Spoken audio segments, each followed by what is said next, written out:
Hello everyone. The question is Mr. Artist use an upward moving escalator and take 80 steps to reach the first floor from ground.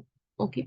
And the time taken for him to reach the first floor is one third time he take to reach the ground floor from the from the first floor while using the same upward moving escalator. ठीक है. What is the number of steps on escalator between the ground floor and the first floor? Okay. तो सबसे पहले ना इसमें हम समझते हैं कि कहना क्या चाह रहा है आखिर ये. ठीक है. इसमें एक तो एक्सकेलेटर अपवर्ड मूविंग है. ठीक है. हम एक ही सेम एक्सकेलेटर पे मूव कर रहे हैं. That is upward moving escalator. ठीक है. ये अपवर्ड मूविंग एक्सकेलेटर है. ठीक है. एक बार वो आर्टिस्ट क्या कर रहे हैं ना, इसी के साथ मूव हो रहा है. जिस डायरेक्शन में एक्सकेलेटर अपवर्ड जा रहा है तो वो भी अपवर्ड जा रहा है ग्राउंड फ्लोर से फर्स्ट फ्लोर पे. सेकंड केस है कि वो फर्स्ट फ्लोर से ग्राउंड फ्लोर पे आ रहा है in the opposite direction of the escalator. ठीक है. दिस इज एक्सकेलेटर एंड यहाँ पे केस 1 है. This is case 2. ठीक है. अब इसके बाद में नेक्स्ट हमें गिवन है कि आर्टिस्ट ने 80 स्टेप कवर करे हैं. ठीक है. आर्टिस्ट ने 80 स्टेप कवर करे हैं फर्स्ट फ्लोर से ग्राउंड फ्लोर के बीच में. इसका मतलब ये नहीं है कि 80 स्टेप्स ही हैं टोटल. कुछ स्टेप्स एस्केलेटर ने कवर करे होंगे. ठीक है. वही हमें फाइंड आउट करने की एस्केलेटर ने कितना स्टेप करा कवर करे, जिससे कि हम इन दोनों स्टेप्स को ऐड कर दें. हमें टोटल डिस्टेंस या फिर नंबर ऑफ स्टेप्स पता चल जाएगा ग्राउंड फ्लोर और फर्स्ट फ्लोर में. ठीक है. हमारा टास्क केवल यही है. ओके. तो इसके लिए हम लिखेंगे speed, that is distance and time. ठीक है. यहाँ पे एस्केलेटर से कंपेयर करेंगे एंड दिस इज पर्सन. ठीक है. इन टाइप के क्वेश्चंस में हम पर्सन की स्पीड को अगर 1 एज्यूम करते हैं तो हमारे लिए काफी इजी हो जाता है. और आपको कैसे पता चलेगा कब एज्यूम करना है, आप इसमें चेक करोगे. नहीं आपको इसमें एस्केलेटर का स्पीड पता है, नहीं आपको पर्सन का स्पीड पता है. ठीक है. नहीं आपको डिस्टेंस पता है. ठीक है. डिस्टेंस आपको केवल पर्सन की डिस्टेंस पता है, टोटल डिस्टेंस नहीं पता, वो तो पूछा ही है. ठीक है.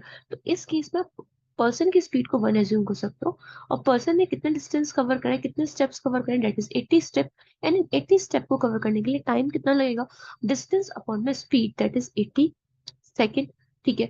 अब ये ध्यान रखना एस्केलेटर में, एस्केलेटर के क्वेश्चंस में जितना टाइम पर्सन को लगता है, ठीक है, जितना टाइम पर्सन को लगेगा ग्राउंड फ्लोर से फर्स्ट फ्लोर तक जाने में, उतना ही टाइम एस्केलेटर को लगता है ग्राउंड से फर्स्ट फ्लोर जाने में, क्योंकि दोनों एक साथ ही तो चल रहे होते हैं. ठीक है. तो आपको बस यहाँ पे यही की रहता है कि आपको इसको ध्यान में रखना है. 80-80 सेम रहेगा. इसके बाद में हम एस्केलेटर की स्पीड को एक्स मानेंगे. दोनों की स्पीड को तो नहीं मान सकते ना अपनी साइड से कुछ भी. एक की स्पीड को हम एक्स मानेंगे. यहाँ पे डिस्टेंस कितना हो जाएगा, 80x हो जाएगा, because speed into time is distance. तो टोटल स्टेप कितने हो जाएंगे एस्केलेटर में, दैट इज 80x प्लस में 80. मतलब हमें यहाँ से x का वैल्यू फाइंड आउट करना है टोटल नंबर ऑफ स्टेप्स को फाइंड आउट करने के लिए. ठीक है. दिस इज केस नंबर 1, जब वो सेम डायरेक्शन में मूव हो रहा है. केस नंबर 2 चेक करते हैं. केस नंबर 2 में क्या बोल रहे हैं कि एस्केलेटर है एंड यहाँ पे पर्सन है, सेम रहेगा स्पीड डिस्टेंस टाइम. ठीक है. सेकेंड इस केस में इसने बोला है इसको जो टाइम लग रहा है वो वन थर्ड है. फर्स्ट फ्लोर को में जब वो ग्राउंड फ्लोर से फर्स्ट फ्लोर पे गया था, जो उसको टाइम लगा था वो वन थर्ड है. इसका मतलब जो 80 है ना वो वन थर्ड है जितना इसको टाइम लगेगा ग्राउंड फ्लोर पे आने के लिए फर्स्ट फ्लोर से. ठीक है. इसका मतलब केस सेकंड में जो टाइम लगेगा वो वन थर्ड है. इट मींस केस सेकंड में जो टाइम लगेगा वो कितना लगेगा, 240 सेकेंड्स. ठीक है. तो हमें यहाँ से 240 सेकेंड्स टाइम मिल जाता है. अगर हमें एक का टाइम मिल गया तो एस्केलेटर का टाइम भी 240 सेकेंड होगा. और हमने स्पीड माना तो स्पीड तो सेम ही रहेगी ना दोनों की. एस्केलेटर का एक्स रहेगा, पर्सन का 1 रहेगा. डिस्टेंस निकाल लेते हैं कितना हो जाएगा, 240. ये कितना हो जाएगा, 240x हो जाएगा. ठीक है. अब आपको इसमें ये चीज ध्यान रखना है कि जब हम अपोजिट डायरेक्शन में मूव कर रहे होते हैं, एस्केलेटर के अगेंस्ट जब हम मूव कर रहे होते हैं, तो उसमें डिस्टेंस माइनस हो जाता है. क्यों होता है डिस्टेंस माइनस, देखो ये जो मैंने टेबल अप्रोच बताया ये इजी रहता है विजुलाइज करने में भी और कंसेप्ट को समझने में भी. वैसे इसका बेसिक वही है, देखो तरीका तो वही है, फॉर्मूला हमें लगाना ही है. फॉर्मूला क्या होगा, time is equals to distance upon में स्पीड. ठीक है. टाइम कितना लग रहा है, 240 लग रहा है. डिस्टेंस कितना है, डी है. स्पीड कितना होगा, स्पीड तो कोई दोनों अपोजिट डायरेक्शन में मूव हो रहे हैं. ठीक है. जो एस्केलेटर में फंडा चलता है वो बोट एंड स्ट्रीम के कंसेप्ट से चलता है. ठीक है. जैसे बोट एंड स्ट्रीम में जब उसकी स्ट्रीम की जो डायरेक्शन रहती है, बोट की डायरेक्शन अगर अपोजिट रहती है, ठीक है, अगर बोट की डायरेक्शन और उसकी डायरेक्शन अपोजिट है स्ट्रीम की, ठीक है, तो माइनस हो जाता है, उसको सपोर्ट नहीं करता, उसको अगेंस्ट करता है. सिमिलरली एस्केलेटर में एस्केलेटर की जो डायरेक्शन है वो अपवर्ड है, ठीक है, जो पर्सन मूव हो रहा है डाउनवर्ड हो रहा है, तो माइनस हो जाएगी speed. That is it will become 1 - x। x -1 नहीं होगा, 1 - x होगा। पर्सन की स्पीड जो होगी वो हमेशा ज्यादा होगी एक्सकलेटर से। ऑब्वियसली बात है ना, आप समझो कि अगर यहाँ पे पर्सन ऊपर एस्केलेट, पर्सन नीचे की साइड जा रहा है, एस्केलेटर तो ऊपर आ रहा है, ठीक है। जब तक पर्सन की स्पीड ज्यादा नहीं होगी वो एस्केलेटर को कैसे मूव कर देगा, ठीक है। इसीलिए पर्सन की स्पीड हमेशा ज्यादा होती है, 1 - x होगा। डिस्टेंस कितना हो जाएगा, 240 - 240 x।